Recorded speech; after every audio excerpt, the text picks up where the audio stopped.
talked about, again, about the cost function, C of x, revenue, R of x, profit, P of x, and of course the profit, as we remember, is the revenue minus the cost. So we know these relationships. Now, we also have three functions related to the cost, the revenue, and the profit. They are called the average cost.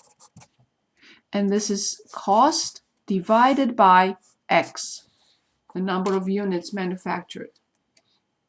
The same thing, the average revenue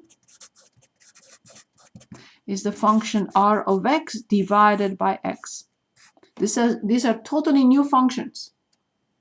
And finally, the average profit, of course, is the profit divided by X. So this is the name of the function. Total cost over number of units. This is the name of the function. Average revenue, total revenue over divided by, and so on and so forth. Okay. Now you understand how important the quotient rule is, because of course we want to find C of x over x prime. And of course we're going to have to find R of x. So, and also let me write P of x over x. So average cost, average revenue, average profit. We want to determine their rate of change. We want to find the rate of change of this function. We want to find the rate of change of this function. And we want to find the rate of change of this function. So as you see, these are rational functions. We will always try to simplify them and not, I'm not trying to avoid using the quotient rule. But if there is an easier way, we will try to do it in an easier way. But in order to find the derivative of these functions, we have to remember their name and how they are determined. Cost over x, revenue over x, profit over x. So now I would like us to work on a problem. And let me take a look. Where is it? 163.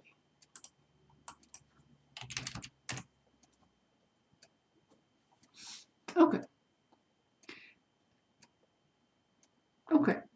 The average profit. Sparkle Pottery has determined that the cost in dollars of producing X vases is given by. So they are giving us in 59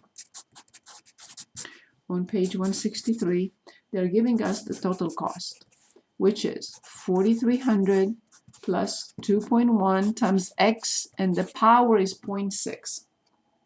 If the revenue from the sales of X is given by, they're giving us the revenue function X as well, 65 times X to 0.9. Find the rate at which, careful, let's read this carefully, the average profit function is changing when 50 units are produced and sold.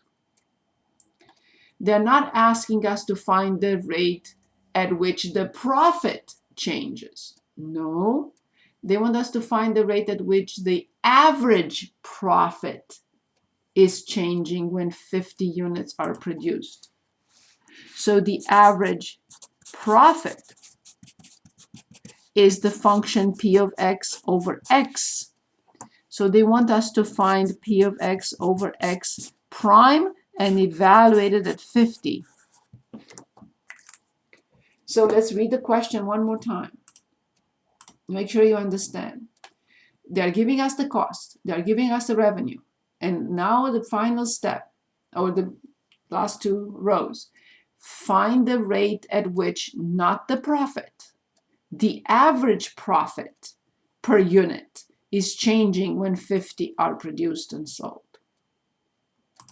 So this is the rate of change of the average profit when X equals 50 are produced and sold. So now the next step is I have to create this function. I don't have this function. I need, sorry about that. I need to create this function. So first, I have to create the profit. I don't even have the profit. So I know that the profit function is the revenue minus the total cost. That's my first step.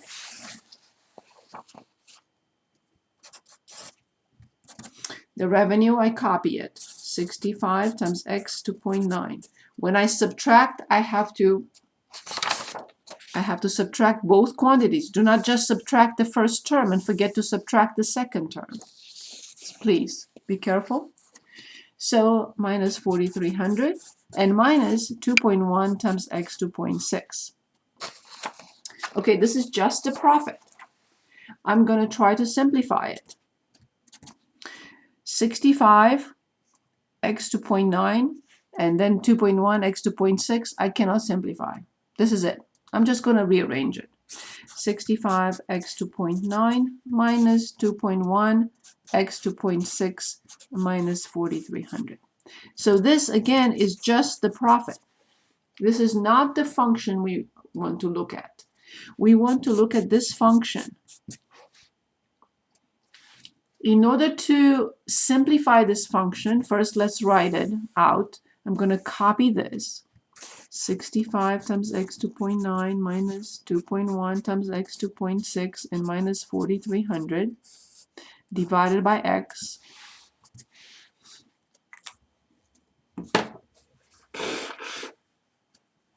What we are going to do is we are going to separate this expression into three parts. This part, and this part. Because it would be easier to simplify and then differentiate. So this over this, 65 x 2.9, you cannot simplify terms, don't try to simplify. 2.1 times x 2.6 over x and minus 4,300 over x. If we go back, we get this. So I separate into three fractions. This over the denominator, minus this over the denominator, minus this over the denominator. Now I will simplify these and change this, like George told us a few minutes ago, how to change this into something easier to work with. Now, this is 65. Remember the rule. From the power of the numerator, I have to subtract the power of the denominator. Copy the base. 0.9 minus 1 is negative 0.1. Now I copy negative 2.1. 0.6 minus 1. From the power of the numerator, I subtract the power of the denominator. This is negative 0.4. And minus 4,300 times x to negative 1. This is fully simplified. Fully simplified. That's what we need. So again, from the cost and the revenue, we created the profit. Then we created P of x over x, which is called the average profit. Now we want to find the derivative and then plug in 50. So this is the function that I want to find the derivative for. So P of x over x everything prime equals. I bring down this and multiply by 65. So I get negative 6.5 x to negative 0.1 minus 1.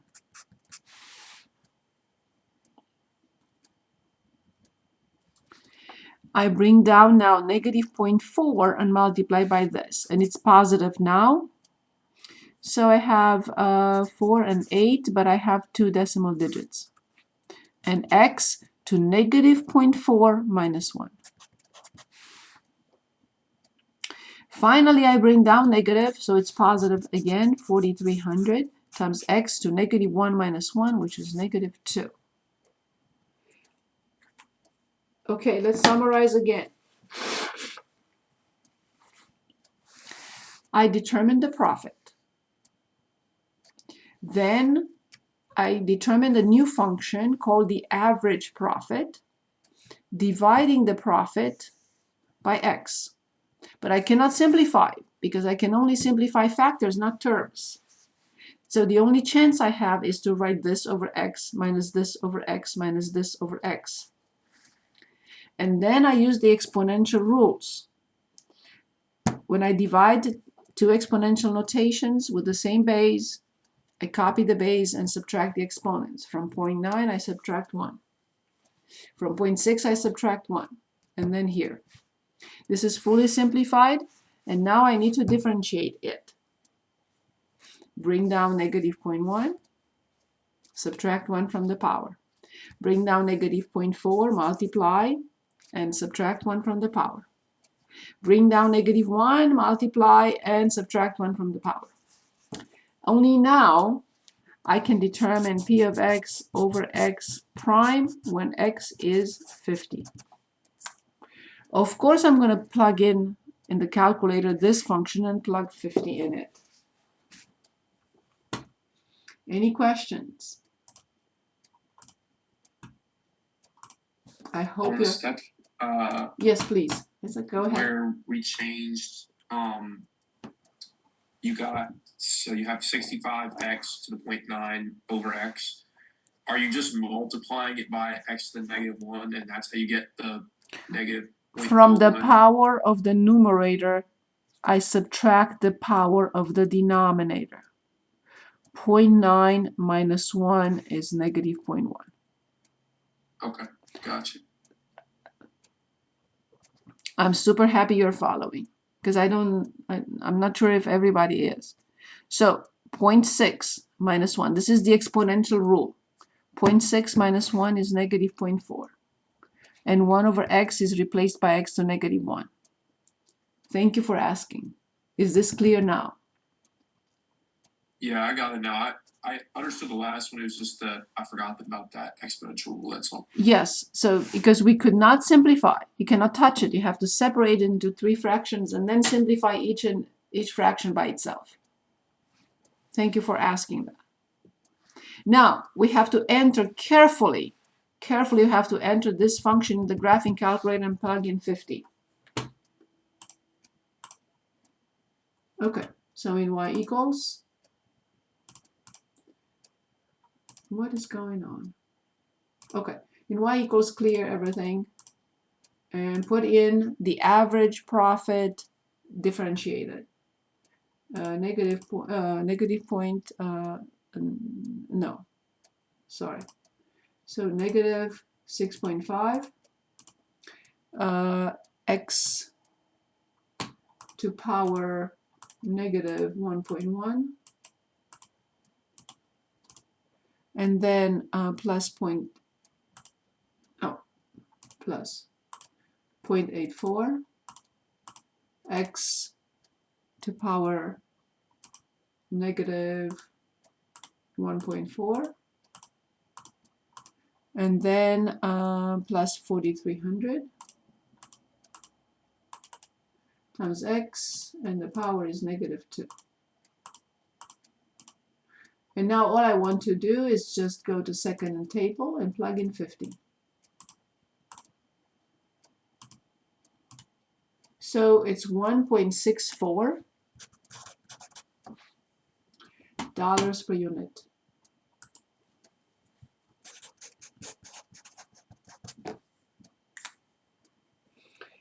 Any questions on this?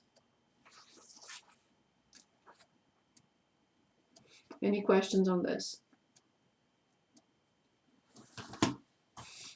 Okay, let's look at one more.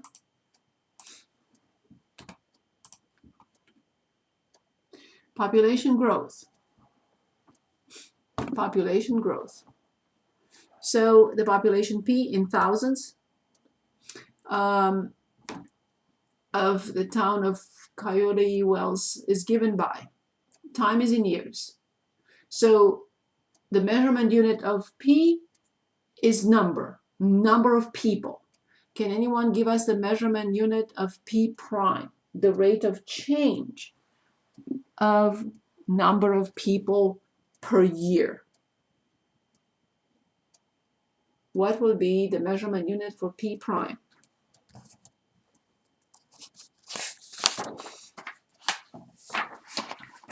Please, anybody, please. Is anybody listening, please?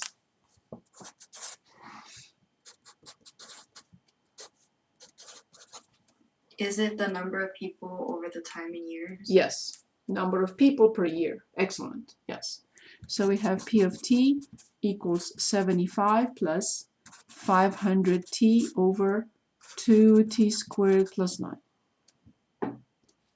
And look what they want. Find the growth rate. What am I asked to find when I'm asked to find the growth rate? Then the population after 2 years, and the population after 12 years, the growth rate after 2, and the growth rate after 12. But the first question, the first part, what am I asked to determine?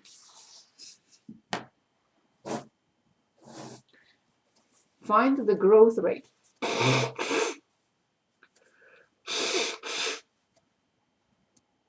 What are we asked to find? Please, anybody, it's okay if you're wrong. Is it the derivative of the Yes, yes, yes. Growth rate is P prime of t. That's the first question. Can anyone tell us how much is 75 prime? function? 0. Excellent. So now, because it's a product, it's better if you put this in front. You can say, what do you mean? Okay, here's what I would like to do. It's the same thing, because it's 500 over 1. The reason I was able to do this is because there is nothing else that follows. Plus 2. I cannot do this if it's plus 2 or plus 10 or something else. But because it's a factor in the numerator, I can pull it in front.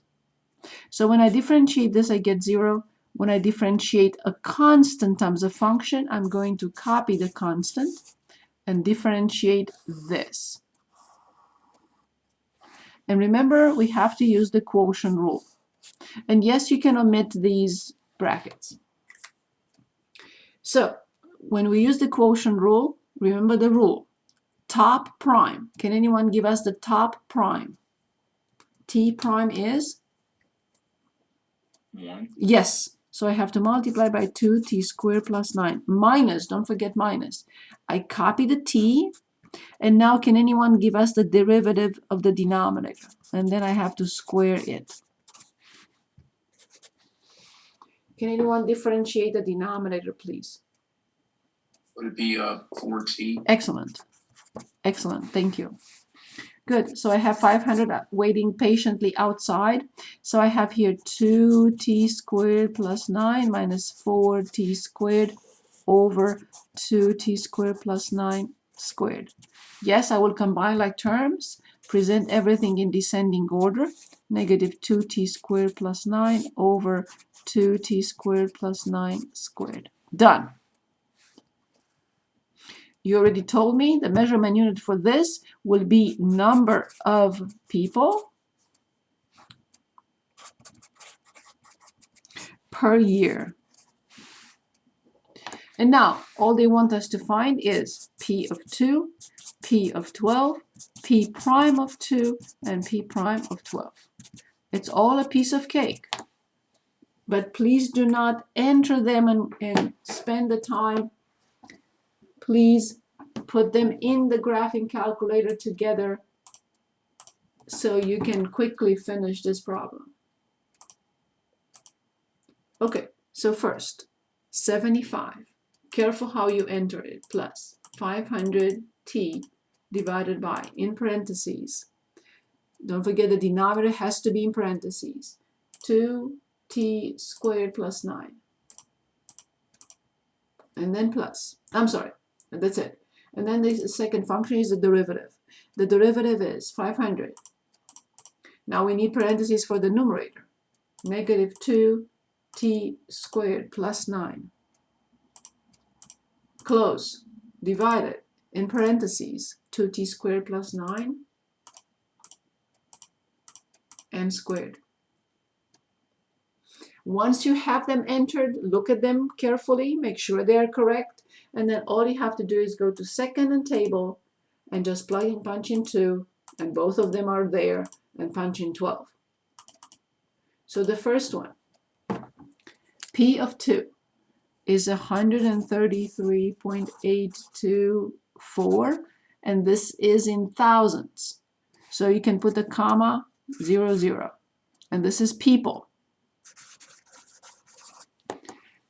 because that's what they say. The other one is 95,202 people, 00. Now we go to the rate of change. The rate of change is 1,730 people per year, 1,730 per year. And then it's decreasing, minus 1,581 per year, people.